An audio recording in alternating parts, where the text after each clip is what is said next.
Today we're going to show you how to operate a couple of different features in the car. Our driver is going to first of all start with the parking brake between the seats. Notice if he turns the key on that we have a little light that shows up near the RPM meter there. It says parking brake is set. In order to release this parking brake, our driver is going to pull up on the lever, push with his thumb, that little button, and then he pushes down. Our parking brake is now released. Over here on this car, our driver is going to demonstrate to us by putting her foot on that little brake over there on the left. She shoves it down to the floor, and right now our parking brake is set. And in order to release this one, it says push to release. So what we're going to have her do is put her foot back there on that little lever, pull up, and push down and pull up, and then it's going to release. So every time you drive a car, always want to make sure that you set the parking brake so that it does not roll away. Another little feature on the car is your emergency signal button, which is over here on the dash. That could be on the top of the column or another place on the dash. If we have a flat tire or engine issues, we always want to make sure that we set that button. We're parked out on the road, off of it, well off the road. Notice the lights are flashing in the front, and you get the same effect in the rear. It's a signal to other folks to alert them that you're not moving, and we don't want to drive with our emergency flasher buttons on. We always want to use them if we're stalled out, stopped. Another feature on a car that comes in helpful sometimes is the visor. We're going to have our driver just reach up and slide that down in his face.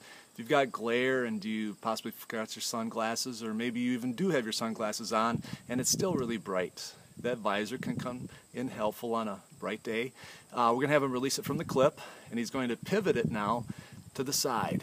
Notice if there's glare coming in, depending on the direction you're traveling from the side, you can use it to shade your peripheral vision, so that's helpful. Go ahead and put it back in front and then flip it back on up. That's nice. Another thing about a car, we've got windshield wipers. So we're going to have you now pivot that to the right. Notice his hand is pivoting away, and there's a little button on the end. We're going to have him now push in on it, and he gets fluid that dispenses onto the windshield, and the wipers will clean it off according to how he's letting it wipe. So that's how that all operates. This car, everything's on the left side. On other vehicles, it could be on the right side of the column, on the stick as well. So just know how to operate that according to what your car has. The gear selector down on the floor, our driver is going to just put a little pressure on the button that's on the front of that, and he's going to slide it back into the various gears. The car is off, the key is on.